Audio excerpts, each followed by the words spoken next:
May makakausap tayong isang election law expert, si dating secretary. Ayan. Dati siyang Justice Secretary, si Attorney Al Agra. Attorney Al, magandang morning. Magandang morning, Jerry. Opo. Nakapaglaba ka na ba using pride? Oo nga. Tapos na at nagpapatayo na lang, Attorney. Kumusta, Morning, Jerry. kumusta kayo? Kumusta kayo, Attorney? Ano bang pinagkakaabalahan nyo ngayon? Pagtuturo dahil nagtuturo tayo ng among other subjects election law. Oo. Ito kasi talagang pinopromote natin tong election law for all. Oo. Kaya't marami tayong seminars, marami tayong mga art cards. Ayan, oo. At magbibigay tayo ng mga poll watchers training in the future. Kaya't ako'y kinalulugod ko yung ganito mga pagkakataon dahil Oo. nabibigyan tayo ng plataforma para tuloy-tuloy na nag-aaral tungkol sa napakahalagang paksa, lalo na ngayon ang ating election law at paparating na May 12 election, Jerry. Nakita ko nga doon sa pinost ninyo, merong naka-schedule this week na ano ba 'yon? Yung sa may kinalaman sa absentee voting ba 'yon, Attorney Al? Oo, Aha. naglabas ako nung Lunes, yung local absentee voting, kaya ikaw, Jerry, Oo. kung ikaw ay madidistino sa ibang lugar sa labas ng iyong kung saan ka registered voter, Okay. this Friday na Aha. ang deadline para mag-apply for local absentee voting at sa mga masasama sa listahan, boboto kayo April 28 to 30, Aha. pero bibilangin ang iyong boto sa May 12. Ayun. Ang covered niyan, Attorney Al, media, mga pulis, mga Oo. sundalo, ano pa, kahit sino ba pwede? Halimbawa, sasabihin Hindi. wala ako sa araw ng eleksyon, wala ako dahil ako'y magbabakasyon abroad. Unfortunately, ang covered lang nito ay government officials Oo. at media practitioners, even vloggers, no, na ayon sa ating COMELEC resolution. Oo. Pero meron pang isang uri ng absentee voting, ito namang overseas Oo. voter. Kung ikaw ay registered voter pero ikaw ay halimbawa seafarer Oo. or nakatira abroad, boboto ka naman sa mga konsulado natin. Ayun. So may overseas at may local. Itong Okay. local deadline, paalala sa lahat, sa Friday na po. Hanggang Friday na lang ang Ang pagpaparehistro. deadline to apply. Oo, okay. At maaga pa lang boboto. Lahat din pwedeng iboto. No? Ano lang, senators lang at party list. Para national oo. positions lang. Kaya hindi ka boboto for provincial, Local. city at municipal. Ayun, yun lang ang problema, ano. Oh. Okay, dito sa binabanggit kong negative campaigning na malinaw na sa atin na meron din pala dito sa atin sa Pilipinas. Doon din sa atin sa Amerika, 'di ba, Attorney Al, makikita natin may iba nagbabayad pa sa telebisyon para siraan yung isang kapwa kandidato, yung isang kandidato. Nagbabayad, gumagastos ng poll ads laban sa kandidato. Dito sa atin, pwede rin pala ang negative campaigning. Pwede bang ganon? Halimbawa, magpagawa ako ng poll ads na negative, tapos magbabayad ako sa radyo o sa telebisyon? As early as 1986, Jerry, no, nung ating Omnibus Election Code, pwede ang dalawang uri ng campaigning, positive at negative. No? Positive, ito yung iboto mo siya. Negative, wag mo siyang iboto. Ayan, oo. Kaya pinahintulutan yan. Oo. Pero sa usapin ng negative campaigning, syempre kung may gastos yan, kailangan mo din yung ideklara. Oo. At number two, kung merong negative campaigning, kung sino yung quote-unquote sinisiraan mo, Oo. ay pwede siyang may right to reply, lalo na kung television, radio at print. Ayun, oo. Magastos kapag radio, television, and print. Ang libre ngayon, mura o mas libre pa, libre, ay sa social media. At yan ang nangyayari na ngayon, Attorney Al. Paano masisiraan ng isang botante yung hate niyang kandidato nang hindi siya makakasuhan? Oo. Una, kailangan talaga totoo ang iyong sasabihin dahil Okay. kung sinabi mo na halimbawa siya ay nakulong pero hindi naman siya nakulong, Oo. then clearly disinformation yan at pwedeng sabihing libel, no?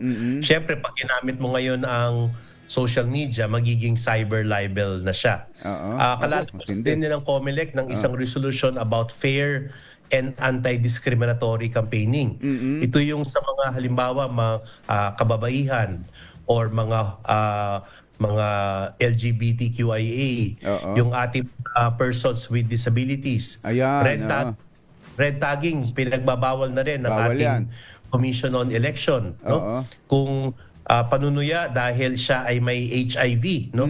So clearly kailangan fair at anti-discriminatory. So bukod sa dapat totoo, Oo. pero kahit totoo, halimbawa, wag mo siyang iboto dahil siya ay may kapansanan, Oo. lalabas na yun sa fair and anti-discriminatory campaigning Oo. regulation at ang epekto, Oo. kung ikaw ay kandidato, pwede kang ma-disqualify Oo. at kung ikaw ay botante, pwede kang makulong kung aabot yan sa korte dahil ikaw ay gumawa ng election offense, Jerry. Eh paano ko sabihin no na walang alam yan?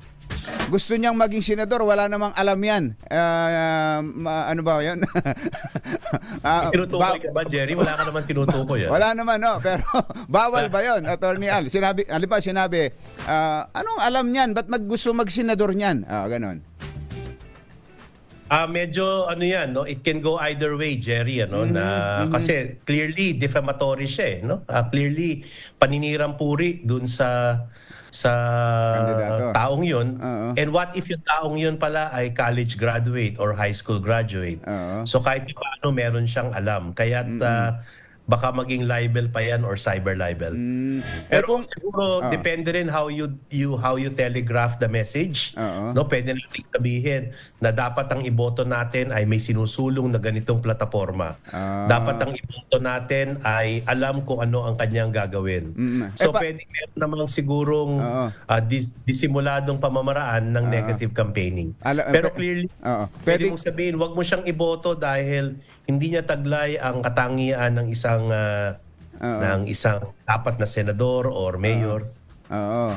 Kung paano ho kung ang dapat nating iboto ay yung matalino, mahusay at may alam, hindi tulad ni, metas binanggit yung pangalan. Nung kalaban. Again, oo, for as long, depende. Mahirap, no? Kasi pwede mong sabihin nga wag siyang iboto, pero nagbo-borderline ka na ng paninirang puri. Although marami nagsasabi pag panahon ng eleksyon, parang maluwag yata ang mga panuntunan sa libel at cyber libel dahil nga pwede ang negative campaigning. Pero alam mo dito sa atin hindi pa to wala pa ako naririnig na nakulong dahil sa libel or cyber libel sa usapin ng eleksyon. Kaya ang buod naman nito ay bawal ang harassment sa isang lehitimong kandidato. No, at dapat fair nga at anti-discriminatory. Paano ho yung sinabing ito, corrupt ito, may kaso ito pero yung pala, wala siyang pending case ngayon. May kaso dati, nung hindi pa siya kandidato, pero na-absuelto na. Pero ang post, ang inilalabas ngayon, may kaso ito, corruption. So clearly, kung dismiss na siya or absuelto na or wala namang kaso, clearly hindi siya totoo. Kaya even for negative campaigning, kailangan natin i-verify ang ating facts. Kasi kung clearly sinabi mo siya ay corrupt, siya ay may kaso at wala, palagay ko malakas ang kaso niyan for libel or cyber libel. At kung ang naglalabas mismo nito ay kandidato rin, attorney, tapos mali yung kanyang impormasyon, fake news yung kanyang impormasyon, pwede siyang ma-disqualify. Pwede siyang ma-disqualify, pwede siyang nag-commit ng election offense at pwede pa siya maging liable criminally for libel or cyber libel. So maraming pwedeng kaso na pwedeng i-file sa kanya. Matindi, ano. Ang problema lang ngayon, may mga naglalabas ng mga ganyan, Attorney Al, hindi nagpapakilala, mag-create ng account sa Facebook, maninira, tapos biglang isasara na yung kanyang account. Kumakalat na yung ipinost niya. Ganun nga mangyayari dahil hindi mo matrace kung sino ang author, magsusumbong ngayon yung biktima. sa COMELEC, at ngayon naman masipag ang ating mga social media accounts. Upon the request of COMELEC, tinetake down nila ang mga misinformation, disinformation, fake news. So mabilis naman mag-respond pero nag-viral na, no? Yun na nga. Kaya the Nagawa- harm Oh, was yun. done. The harm Ang was problema done. lang, paano mo tutigisin yung gumawa kung hindi mo na malaman, kasi marami tayong mga IT experts na madali silang magtago, kaya yan ang ating problema. Yan ang problema natin sa social media. Last, Attorney Al, itong itong ipinail na disqualification laban sa mga Tulfo ay dinismiss ng COMELEC. Kailangan pala talaga at mukhang hindi dahil doon sa merit ng kaso kundi sa technicality, dahil hindi raw naisama yung ano ba tawag din, yung Certified true copy ng Certificate of Candidacy. Certificate of Candidacy. Talaga bang kailangan yon kapag ikaw ay magpa-file ng complaint o disqualification laban doon sa kandidato? Ikaw ba mismo magpo-produce nung kanyang Certificate of Candidacy, ikaw na complainant? Maliwanag siya sa regulasyon ng COMELEC na kailangan mo siyang isama. Pero yung sabi nga, nakita ko rin sa news na COMELEC naman ang may hawak ng Correct. mga Certificate of Candidacy. Kaya Alam nga. naman nila yung address. At kandidato At naman dapat talaga. doon. Kandidato naman Oo. talaga. At nakapublish nga lahat ng mga Certificate of Candidacy sa website. Kaya kung ako ang petitioner, pwede ako mag-file ng motion for reconsideration sa COMELEC and Bank, at sasabihin ko, masyado naman yatang technical yan. Number Kaya 2, nga may kopya naman kayo. Oo. Let's go sa merits. Pero kasi kung ako ang COMELEC, kung mahigpit ako sa ganito for one particular petition, kailangan mahigpit ako for all.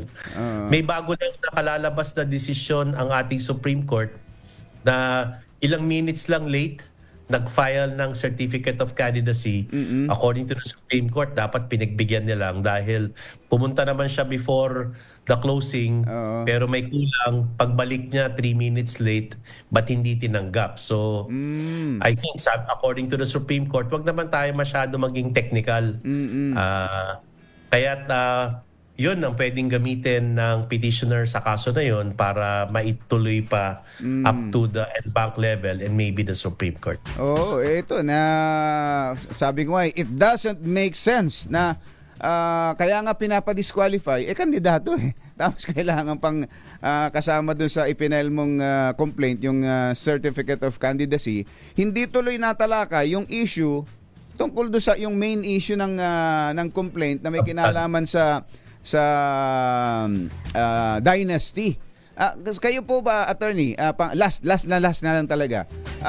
Pwede ba talagang ma-disqualify ang mga kandidatong sabay-sabay na tumatakbo sa pare-parehong mula sa tulad nito sa Kongreso? Unfortunately, wala pa tayong batas sa political dynasty except for SK. Sa Okay. SK lang meron sangguniang kabataan. Pero for all other positions, although maliwanag sa saligang batas na bawal ang anti-political dynasty, pero kailangan, depende sa ating Kongreso, ano bang ibig sabihin nito? Ano ba ang parusa nito? Ano ba ang level nito? Appointed ba, elected? Wala tayong batas tungkol dun . Kaya kung ang basihan ay ikaw ay membro ng political dynasty, substance-wise, palagay ko hindi rin yan angkop na dahilan para ma-disqualify ang isang kandidato. Ayun. Nako, matutuwa sa iyo si Erwin Tulfo niyan, Attorney Al. At ang iba pang mga Tulfo. Thank you, Attorney Al. Jerry, yan din naman ang ituturo ko sa klase pag ako yung tinanong. Ayan. Thank you, Attorney Al. Sa susunod, Salamat, Jerry. next time Ingat ulit. sa lahat. Thank At you. regards kay Idol Tunying. Nagpapagaling at nawala ng boses Nagpunta sa dagat para makalanghap ng sariwang hangin. Thank you. Attorney Al Agra, isa pong law expert, isang law professor, election law professor.